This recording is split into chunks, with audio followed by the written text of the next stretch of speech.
c'est avec beaucoup de plaisir qu'on se retrouve. Et puis c'est surtout avec beaucoup de plaisir qu'on va échanger et partager avec Odile. On a eu beaucoup de plaisir à préparer cette présentation ensemble. Donc Odile, à vous de jouer et merci. Merci beaucoup Gaëtan. Alors effectivement, on va parler de la maison et surtout du télétravail, car vous l'avez vécu tous, enfin ou beaucoup d'entre vous, on a beaucoup télétravaillé. Et est-ce que ces nouveaux modes de travail à la maison va être un nouveau marché pour les distributeurs et les fabricants de mobilier domestique? Ou est-ce que c'est simplement un phénomène qui était lié à cette pandémie? Alors, pour pouvoir vous donner des éclairages, je vais vous donner des éclairages très précis et très récents. C'est surtout ça qui est intéressant, c'est que l'ameublement français a commandé 2 études en 2021, 2 études de marché. Alors l'une, effectivement, est internationale. C'est une enquête qui a été menée auprès de gens qui travaillent principalement dans les bureaux dans 5 grandes métropoles, dont Paris, Paris, Londres, Amsterdam, Singapour et les GAFAland avec San Francisco et Seattle. Et là, l'échantillon... Alors, les 2 enquêtes ont été faites par Sociovision, qui fait partie du groupe IFOP.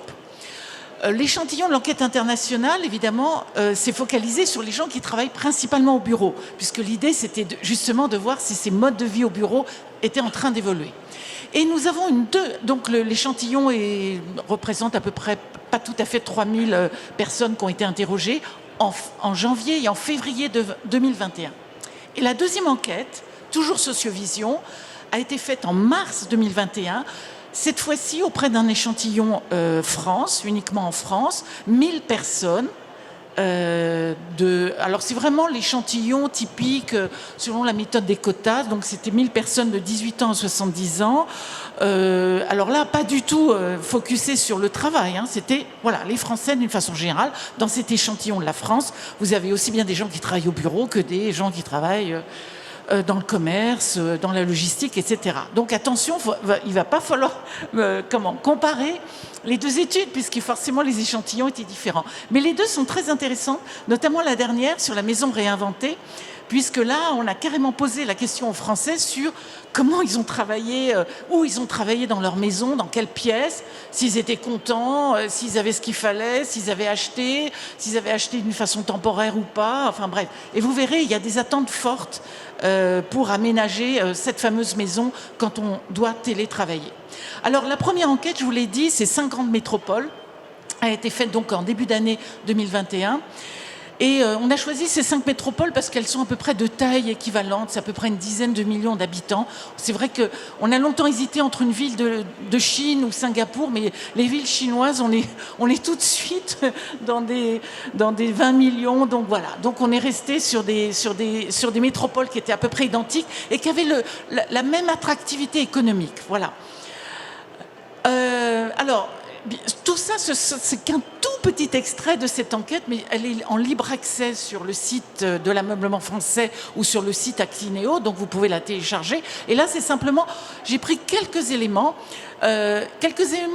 concernant la culture, parce que forcément, quand on compare comme ça des gens de 5 grandes métropoles dans le monde, il y a forcément des différences culturelles. Et on le voit déjà dans l'échantillon. C'est très intéressant, parce qu'on a vu que côté Paris, c'est plutôt des gens à temps complet. Enfin, il y a une surreprésentation des gens qui travaillent à temps complet, une surreprésentation de gens qui travaillent dans des entreprises de plus de 1000 salariés, moins de répondants managers. Alors qu'à Londres, effectivement, on a une surreprésentation de gens qui sont en CDI, une surreprésentation de gens qui sont dans l'administration publique, comme à Amsterdam aussi pareil, une surreprésentation des gens qui travaillent dans l'administration publique qui peut s'expliquer par le nombre de sièges liés aux institutions européennes. Et puis la Hollande, ce qui est aussi un trait qu'on avait déjà nous remarqué, il faut le savoir que c'est dans ce pays-là qu'il y a le plus de gens qui travaillent à temps partiel. Et ça, c'est intéressant par rapport aux réponses qu'on a eues. Ce sont, le taux de gens travaillant en temps partiel est plus élevé qu'ailleurs. San Francisco, Seattle, vous n'allez pas être étonnés. C'est une majorité de gens indépendants, plutôt managers, et également plutôt issus du monde des services. Et Singapour, là, on est dans un profil plus classique, plus de managers et issus du monde de l'industrie ou des travaux publics. Voilà. Alors, il y a une question qu'on aime bien poser, c'est effectivement, est-ce que vous travaillez en dehors de vos heures de bureau le soir ou même pendant vos congés? Eh bien oui. Et vous avez vu, au niveau des 5 métropoles, là c'est vraiment la réponse des 5 métropoles, 63% sont plutôt d'accord et d'accord, donc c'est quand même une belle majorité, et voire même il y a 20% qui disent « Ah oui, je suis tout à fait d'accord avec ça, c'est vrai que vraiment je bosse vraiment le soir, en dehors de mes heures de travail et le week-end ». Et vous avez vu en rouge, on a mis ceux qui sont surreprésentés par rapport à cette moyenne, et évidemment, il n'y a pas de surprise, pardon, pas les Californiens, parce que Seattle n'est pas en Californie, nos amis de la côte ouest, eux, alors c'est encore plus fort. Ce qui peut s'expliquer par le fait, encore une fois, vous l'avez vu, je vous ai parlé de l'aspect culturel, ils sont beaucoup plus indépendants. Donc voilà, quand on est indépendant, on a tendance effectivement à ne pas regarder ses heures de travail. Et Paris et le Randstad, enfin Amsterdam, on est en sous-représentation. Alors, il y a peut-être une petite explication. Souvenez-vous, en 2016, parce que c'était sous Hollande, il y a eu la loi El Khomri, avec le droit à la déconnexion. Et le droit à la déconnexion en France, c'est vraiment appliqué notamment dans les très grandes entreprises, où il y a eu vraiment des process très, très formels, où on a décidé qu'on ne pouvait plus envoyer de mails après 18h, ni le week-end, etc. Donc est-ce que c'est peut-être pour ça que, vous voyez, le Parisien finalement vit mieux, a mieux réussi à équilibrer sa vie privée, sa vie professionnelle. Je ne sais pas, probablement qu'il doit y avoir un impact. Alors tous passent beaucoup trop de temps dans les transports, ça c'est évident et c'est normal. Là, on a interrogé des gens qui font partie de grandes métropoles. Donc c'est une caractéristique forte et ça va aussi avoir un impact sur le télétravail et sur surtout la volonté des gens de télétravailler. Vous verrez plus loin. Donc 61% sont d'accord et même qu'à 24% sont tout à fait d'accord avec ça. On passe trop de temps dans les transports. Alors, quelque chose qui est intéressant, c'est que le nomadisme existait avant la crise du Covid. Ça, je tiens à le rappeler, et le télétravail aussi. Actineo, qui est l'Observatoire de la qualité de vie au bureau, qui existe depuis une quinzaine d'années, fait des enquêtes France tous les 2 ans. Et déjà, ça fait 6 ans qu'on avait vu que les gens étaient devenus nomades. Je me souviens, dans nos enquêtes France, on demandait aux gens, est-ce qu'il vous arrive, on ne demandait pas la fréquence, mais est-ce qu'il vous arrive de travailler ailleurs qu'à votre bureau? 50% des Français travaillent déjà ailleurs qu'au bureau, et ça, c'était bien avant la crise du Covid. Et quand on leur demandait s'il leur arrivait de travailler au moins une fois ou plusieurs fois par semaine, ils étaient 30%. Donc il y avait un nomadisme qui était déjà là depuis 6 ans, qui est lié bien sûr à tous ces outils, on n'a pas de smartphone avec nous, voilà, qui ont favorisé le nomadisme. Donc sachez-le, en France, nous on l'avait détecté déjà il y a 6 ans, ce nomadisme informel. C'était pas du télétravail, parce que c'était pas dans le cadre d'un contrat clairement passé avec son employeur, mais les gens disaient effectivement régulièrement, une ou plusieurs fois par semaine, je travaille ailleurs que dans mon entreprise. Alors là, dans l'enquête internationale, effectivement, un tiers, la moyenne des 5, c'est un tiers qui sont nomades. Alors certes, vous voyez 75%, enfin voilà, ils fréquentent quand même encore fortement leur entreprise, mais vous voyez 30% qui travaillent, il leur arrive au moins une fois par mois de travailler chez eux, et puis il leur arrive aussi 30%, pareil, il leur arrive aussi de travailler soit dans des espaces de coworking, bien sûr dans les espaces voyageurs des gares et des aéroports, vous pouvez l'imaginer, même dans les parcs et les jardins. Et là, on n'avait pas posé la question pour l'enquête internationale, mais dans l'enquête France, on aimait bien mettre parmi les tiers-lieux les bibliothèques publiques. Et on était très surpris du poids de la bibliothèque publique en France. Et vous savez pourquoi? Parce que ces 15 dernières années, l'open space avait terriblement progressé, avec les inconvénients acoustiques que vous connaissez. Maintenant, on a amélioré, bien sûr, l'aménagement en open space, mais au début, ce n'était pas le cas. Et les gens allaient se réfugier dans les bibliothèques publiques pour bosser. Donc, voilà, c'est pas nouveau, ce nomadisme. Alors, vous allez voir après, bien sûr, la crise va amplifier ce phénomène de travailler ailleurs que dans son entreprise. Mais voilà, au niveau international, on a ce même nomadisme. Alors, dans notre enquête internationale, on a beaucoup posé des questions sur demain. Qu'est-ce que vous aimeriez demain? On a fait réagir nos répondants sur des scénarios du futur et surtout sur qu'est-ce qu'ils aimeraient faire après la crise. Alors, ce qui est très intéressant, encore une fois, rappelez-vous, là c'est un échantillon, les 2600 personnes qui ont répondu, ce sont des gens qui travaillent principalement au bureau. On n'a pas les gens du commerce, on n'a pas les gens du monde de l'industrie. Et ils disent à 85% qu'ils aimeraient travailler chez eux au moins une journée entière. Donc il y a une réelle appétence pour télétravailler. Et quand on leur a demandé combien de jours par semaine vous aimeriez travailler, eh bien la moyenne de ces 5 métropoles dit 2 à 3 jours par semaine.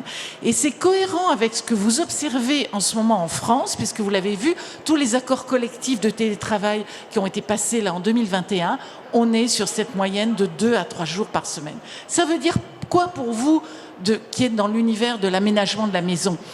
Ça veut dire que les gens vont passer plus de temps chez eux que dans leur bureau. 3 jours par semaine, c'est énorme. Donc, vous voyez que cet aménagement du domicile est un véritable marché qui s'ouvre à vous. Alors ça, c'est aussi très intéressant dans l'enquête internationale. C'est ceux qui n'avaient jamais télétravaillé avant la crise du Covid, jamais. Ils sont 83% à dire ça nous a vachement plu, on a envie de continuer à télétravailler. Donc le télétravail a une réelle attractivité.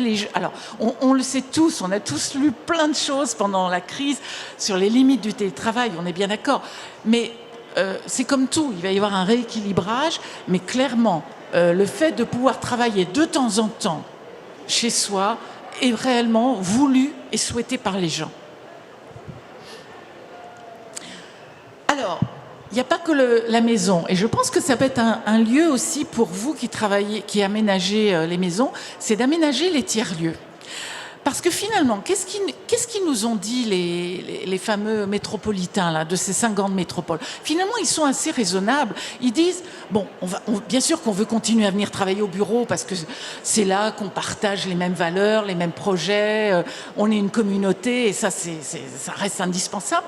Mais on a aussi envie un peu de travailler chez soi. Pourquoi? Parce que vous avez vu qu'ils ont tous des temps de transport de folie et donc ils disent si je peux au moins 2 à 3 jours par semaine ne pas prendre les transports, je serais mieux. Et ils disent aussi et pourquoi pas un autre lieu? Vous savez, en France on parle beaucoup de la ville du quart d'heure. Eh bien là où les gens habitent, ils disent si j'avais à un quart d'heure de chez moi, alors c'est pas, non, on n'a pas posé la question comme ça, mais voilà, moi j'extrapole. Si on n'avait pas très loin de chez nous un tiers-lieu où je puisse quand même aller facilement, qui me permettrait d'avoir accès à une bonne Wi-Fi, avoir la photocopie, etc., et de rencontrer du monde, certes pas les salariés de mon entreprise, mais d'autres personnes qui d'ailleurs sont dans la même ville que moi, donc voilà, ils disent pas non. Donc je pense que ces tiers-lieux, ça va être aussi quelque chose qui va se développer. Vous le savez, alors quand j'ai tiers-lieux, c'est pas uniquement des espaces de coworking, parce que les espaces de coworking, c'est plutôt dans les centres-villes, même s'il y a des espaces de coworking du type associatif qu'on trouve un peu partout en France, et notamment même dans des très petites villes. Mais il y a aussi les hôtels. Vous savez qu'avec la baisse du tourisme d'affaires, car quand même la visioconférence s'est révélée être un outil quand même très pratique. Je pense qu'il y aura quand même moins de voyages d'affaires. Et donc les hôtels ne sont pas idiots, ils se sont dit on va créer des bureaux dans les hôtels pour permettre justement à des télétravailleurs de venir travailler. Et vous savez qu'il y a une très bonne couverture de l'hôtellerie en France. Vous avez des hôtels absolument partout, même en grande banlieue. Enfin là, je parle en tant que parisienne. Dès que vous êtes dans la grande banlieue, vous avez toujours des hôtels dans des zones un peu d'activité. Donc, c'est pas idiot de pouvoir effectivement travailler à l'hôtel.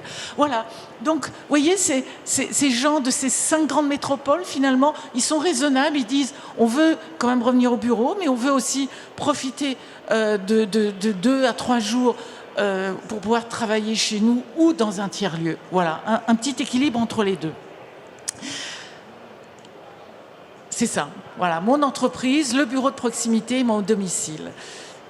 Alors, pardon, simplement pour... excusez-moi. L'enquête internationale, vous pouvez la télécharger, je vous l'ai dit sur le site. Là, maintenant, je vais présenter, pareil, un tout petit extrait d'une grosse étude que l'Ameublement français donc, a présentée au mois de mai dernier. Donc, l'enquête terrain a eu lieu en mars. Donc, avec toute cette expérience des confinements. Donc, c'est ça qui est intéressant, c'est que les deux enquêtes se sont tenues voilà, pendant des périodes de confinement qui ont été d'ailleurs plus ou moins fortes selon les pays. Et donc, les gens ont répondu, effectivement, en fonction de ce qu'ils ont vécu ces derniers mois, ces 18 derniers mois. Donc, il y a eu cette enquête, évidemment, c'est intéressée aux usages et en quoi certains usages sont en train de prendre de l'importance au sein de la maison. Et moi, j'ai pris uniquement la maison ruche, hein, voilà, parce qu'il y a aussi, enfin, il y a l'usage du gaming, il y a l'usage, enfin, du bien-être, enfin, il y a plein d'usages qui ont été analysés dans cette enquête, mais moi, j'ai pris seulement le travail. Alors, ils ont effectivement travaillé à domicile. Alors, quand ils ont travaillé à domicile, où est-ce qu'ils ont travaillé? Dans quelle pièce? Donc, vous voyez, c'est principalement le salon et la chambre qui arrivent en tête. Hein, dans quel logement vous avez travaillé ou vous travaillez encore actuellement. Alors le bureau est quand même pas négligeable. Pourquoi? Parce qu'encore une fois, c'est une enquête représentative de l'ensemble des Français. Hein, donc pas seulement dans les métropoles où le mètre carré est cher et le foncier est cher. Donc tous les Français n'ont pas... il y a certains Français qui ont la chance d'avoir un foncier moins cher que dans des grandes villes et qui ont un habitat plus grand dans lequel ils ont pu effectivement dédier une pièce pour le travail. Donc ça ressort, vous voyez, le 27% est quand même intéressant. Évidemment, nous, Parisiens, je suis sûre que c'est pas ça, mais voilà, c'est la totalité de la France. Et effectivement, j'étais surprise de la cuisine. Moi, je pensais que ça allait être plus fort que ça. Voilà, parce que j'ai vu que maintenant que les cuisines, on pouvait tout faire dans la cuisine, y compris travailler, mais bon, voilà, c'est seulement 6%. Alors ensuite, ça ne va pas vous étonner. On leur a demandé si effectivement ils avaient travaillé depuis le début de la crise chez eux. Alors, effectivement, ils ne sont que 38%. Encore une fois, souvenez-vous de l'échantillon. Ce sont tous les Français, aussi bien des gens qui travaillent dans le monde du commerce, dans la logistique, dans la santé, etc. Donc c'est un mélange. Donc c'est pour ça que ce taux de télétravail est moins fort que dans l'enquête internationale, puisqu'on n'est pas, on s'est pas focusé dans cette enquête uniquement sur les gens qui travaillent principalement au bureau. Voilà. Alors donc. Et je rappelle qu'il y a les étudiants aussi, hein, puisque c'est un échantillon qui va de 18 ans à 70 ans, donc nous avons des étudiants dans cet échantillon. Alors, est-ce qu'ils envisagent de continuer à télétravailler? Donc 63%, donc une belle majorité, souhaitent continuer à télétravailler. C'est ce que je vous ai dit, il y a un vrai goût pour ça. Et regardez, c'est intéressant parce que ils sont 35% à dire oui, quelques jours par semaine. Vous vous souvenez? L'enquête internationale, 37%, 2 à 3 jours. C'est pas les mêmes échantillons, on est bien d'accord. Et là, la France dit 30. Donc, vous voyez bien que ce quelques jours par semaine est vraiment... Voilà, il y a une appétence pour ça. Alors, pardon. Ah, non, excusez-moi. Voilà, alors est-ce qu'ils sont satisfaits de l'équipement? En fait, quand même, hein, il y en a 28% si on additionne le 22 et 6% qui sont insatisfaits des meubles qu'ils ont pour pouvoir bien télétravailler. Et donc 43% qui disent bah ouais, ça pourrait être amélioré. Donc, vous voyez, un potentiel pour vous. Donc, on leur a demandé s'ils avaient acheté ou s'ils envisageaient d'acheter du mobilier pour pouvoir travailler chez eux. Alors effectivement, au total, ils sont 36% à dire j'ai acheté ou j'envisage de le faire. Donc ceux qui disent qui n'ont pas encore acheté, qui envisagent de le faire, ils sont 22%. Donc vous voyez, c'est quand même cette cible de 22% à regarder de près, car ils étaient quand même pas tout à fait satisfaits qu'ils avaient. Et clairement, ils n'ont pas encore acheté et ils envisagent de le faire. Et d'ailleurs, là-dedans, c'est intéressant parce qu'on voit qu'il y a une surreprésentation des locataires, des très jeunes et de ceux qui vivent en appartement.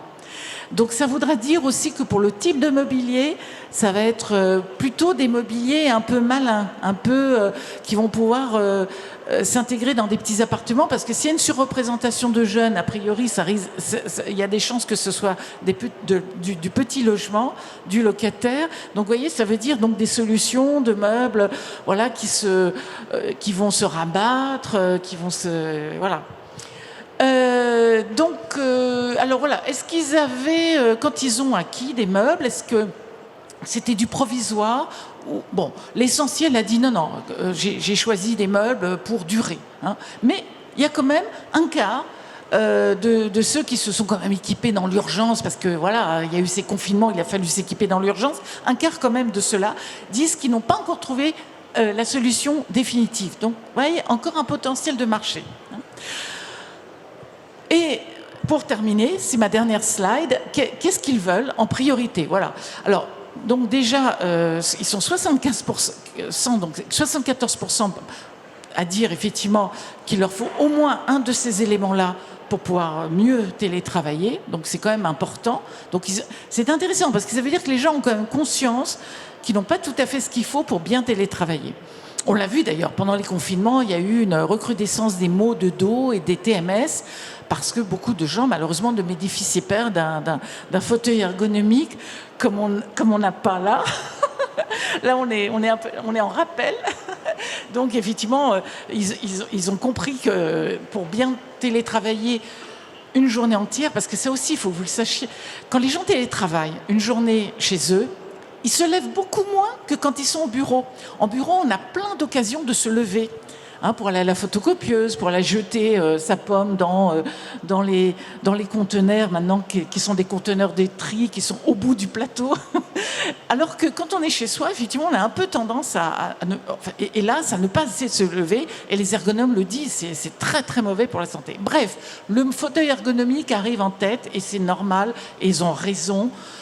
Ils sont raisonnables parce que on le sait, si vous n'avez pas ce confort, voilà, vous aurez des problèmes de santé.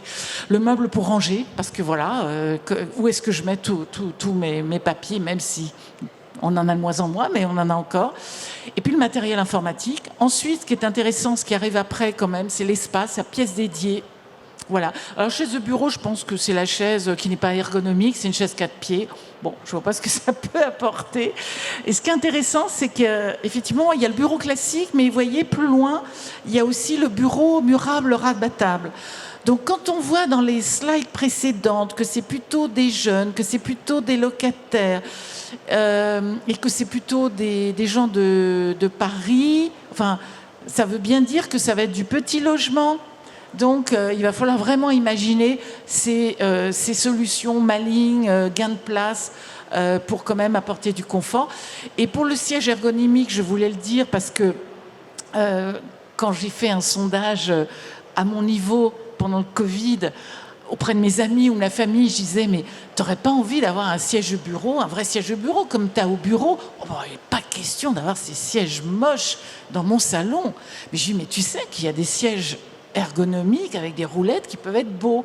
Donc ça, je tiens à le dire, les fabricants de sièges ont beaucoup travaillé, même déjà avant le Covid, mais forcément depuis le Covid, et ils sont capables maintenant de sortir des sièges, non seulement avec le confort d'un siège destiné au bureau, mais avec surtout les codes esthétiques, avec des tissus déco, pour effectivement ne plus jurer dans un salon ou dans une salle à manger.